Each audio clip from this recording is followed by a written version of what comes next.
L'une des pires scènes de méchanceté auxquelles j'ai pu assister de toute ma vie s'est déroulée il y a de cela quelques années quand j'ai perdu mon oncle, le grand frère de ma mère. Il vivait aux États-Unis et il est venu en vacances au pays. Malheureusement, il a perdu la vie en étant au pays.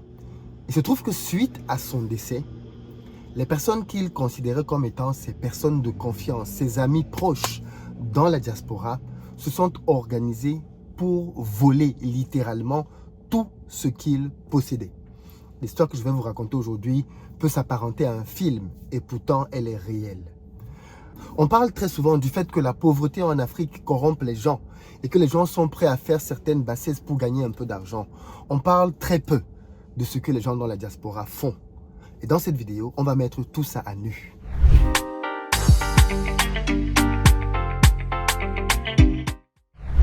Salut à toi, bienvenue sur ma chaîne, moi c'est Philippe Simo.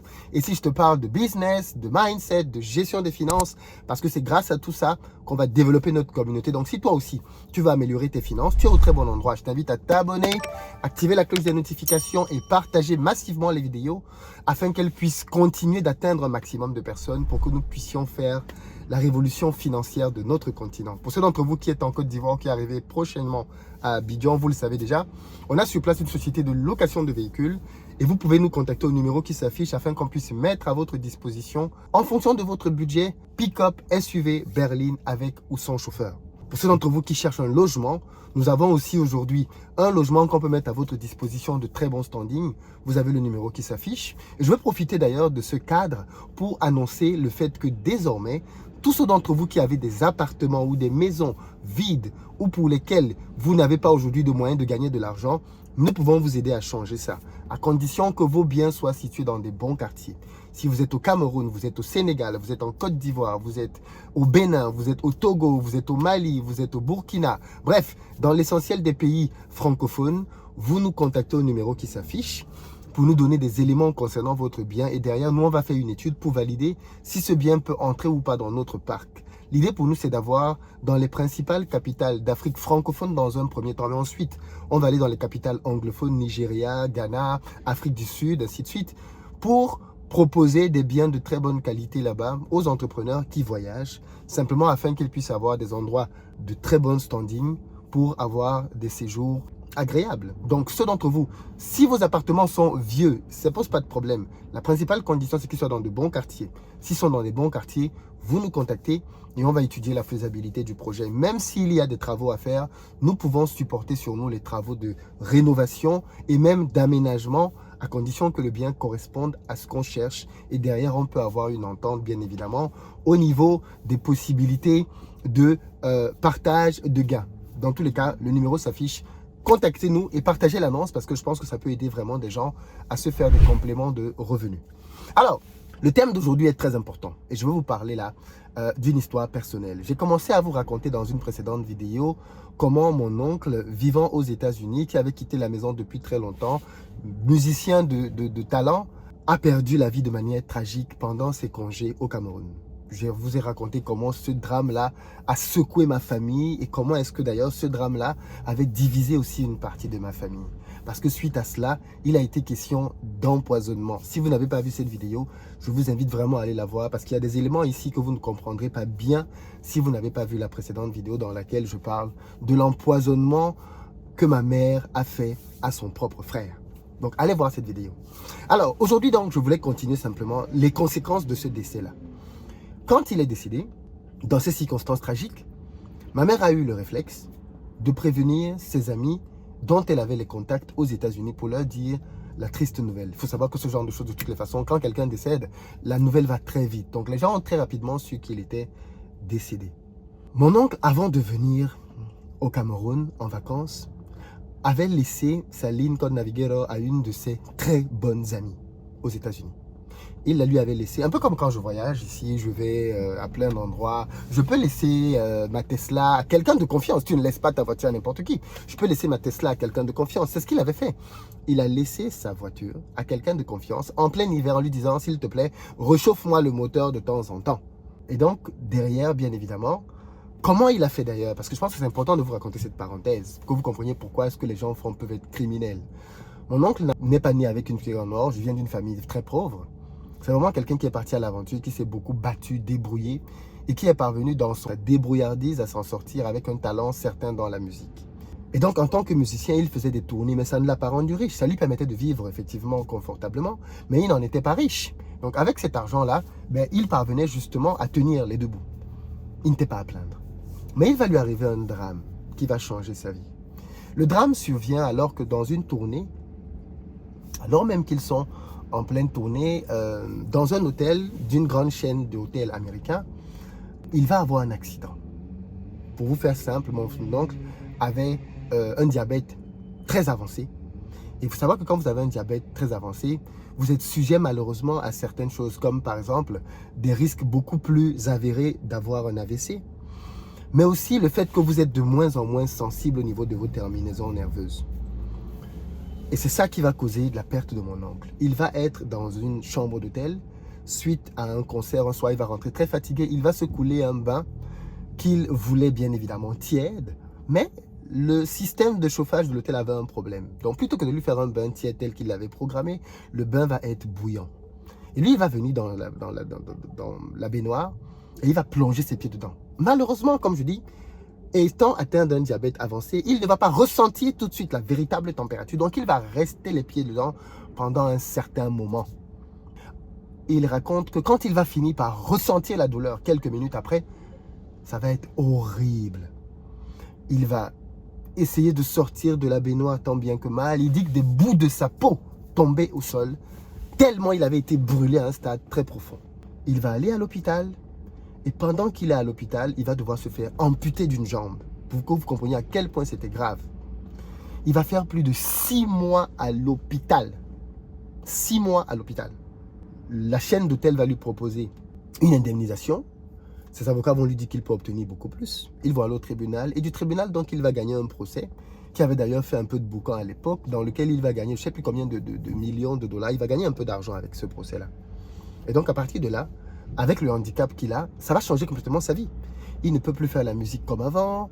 Et maintenant, il va devoir tout changer autour de lui, sa maison, les gadgets, remettre des ascenseurs par endroit pour pouvoir être à l'aise dans la maison. Et il va se faire fabriquer une prothèse, de telle sorte que quand vous le voyez debout, vous ne pouviez pas imaginer qu'il avait un problème.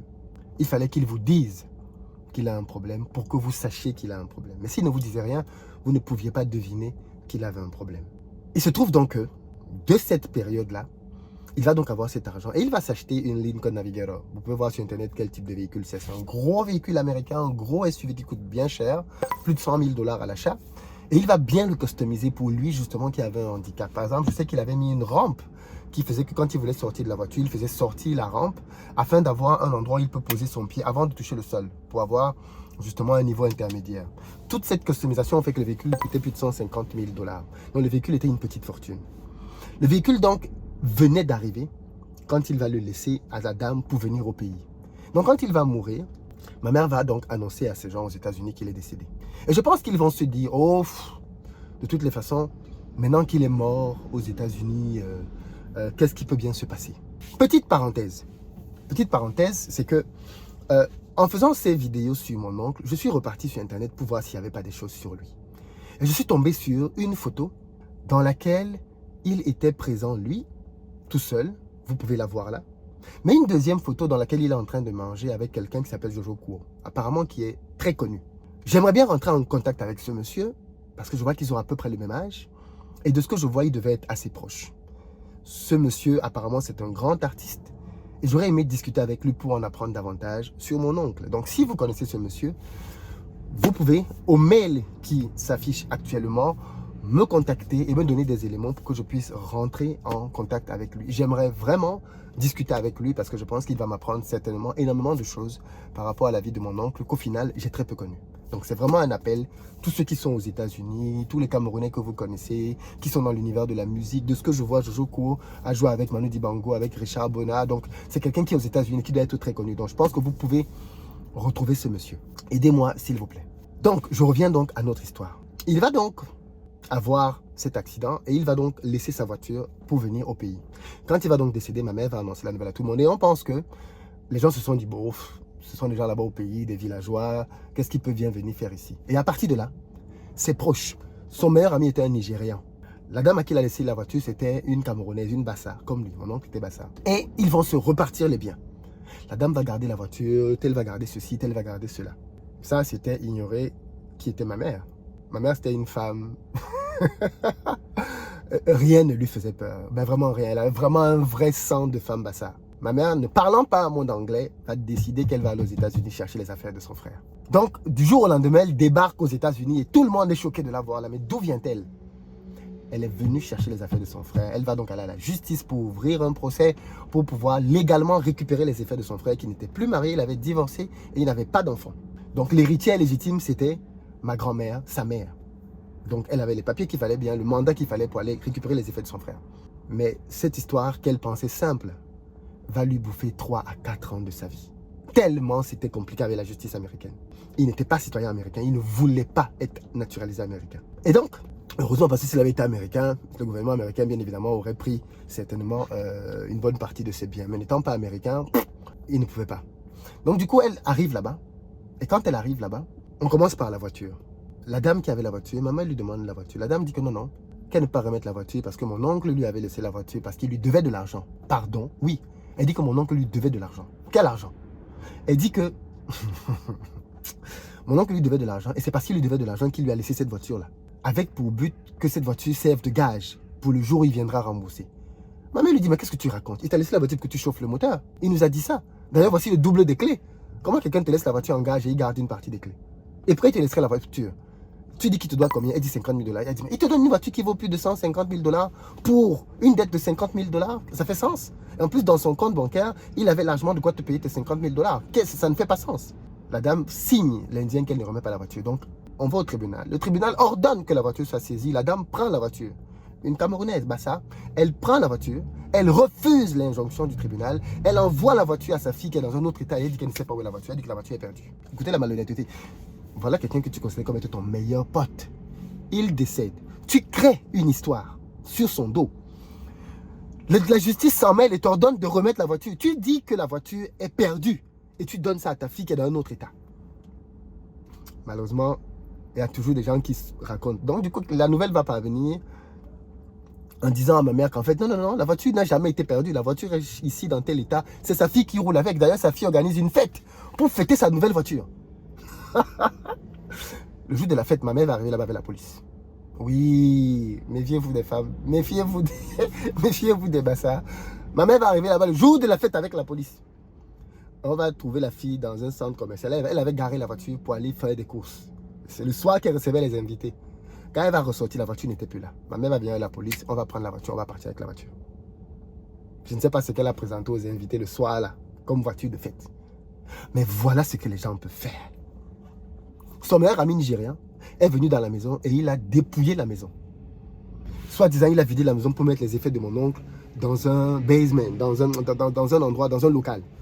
Il a vidé la maison de tout ce qui pouvait être technologique. Puisque mon oncle, quand on l'appelait, il nous montrait son home cinéma. Il avait acheté une grosse télé qui prenait une bonne partie du mur, des enceintes. Il avait plein de gadgets technologiques. Le gars, le Nigérien, a pris tous ces trucs. On demande, mais où est le home cinéma? Il dit que non, lui n'a pas trouvé le home cinéma à la maison. On demande, mais voilà les photos, il y a le home cinéma dans la maison. Les proches se sont transformés en voleurs. Chacun voulait voler quelque chose de mon oncle. Chacun d'entre eux voulait voler quelque chose de mon oncle. Voilà donc la réalité des amitiés. Voilà donc la réalité des relations. Voilà donc la réalité des gens avec qui on peut passer du temps et on pense qu'on est en confiance à leur côté. Voilà le type de plan qu'ils fomentent dans notre dos. Cette histoire-là m'a beaucoup instruit sur les amitiés et sur le sens des amitiés. Des gens sont à côté de vous, vous pensez qu'ils vous veulent du bien. Le jour que vous partez, vous fermez les yeux. Ce sont les mêmes, les premiers qui vont tout faire pour déposséder vos enfants de votre héritage. Soi-disant, ce sont des amis. Voilà en tout cas ce que mon oncle a vécu. Ils ont essayé de tout prendre. Ça a été une grosse bataille. Certaines choses, ma mère a laissé tomber parce qu'elle estimait que c'était trop. C'était trop. Et maintenant, il y a eu énormément de personnes. Deuxième volet. Une enfant est sortie de nulle part disant qu'elle était sa fille. Mais cette vidéo va être trop longue. Je vous raconte ça dans la prochaine. Les gens n'ont peur de rien. Quelqu'un est sorti en disant que Je suis sa fille, je suis l'héritière principale. Non, vraiment, les gens sont forts. Je vous raconte ça dans une prochaine vidéo. Sa fille est sortie de nulle part. Bon, vous allez comprendre tout ça dans la prochaine vidéo. Partagez dans les commentaires ce que vous en pensez. Très bientôt.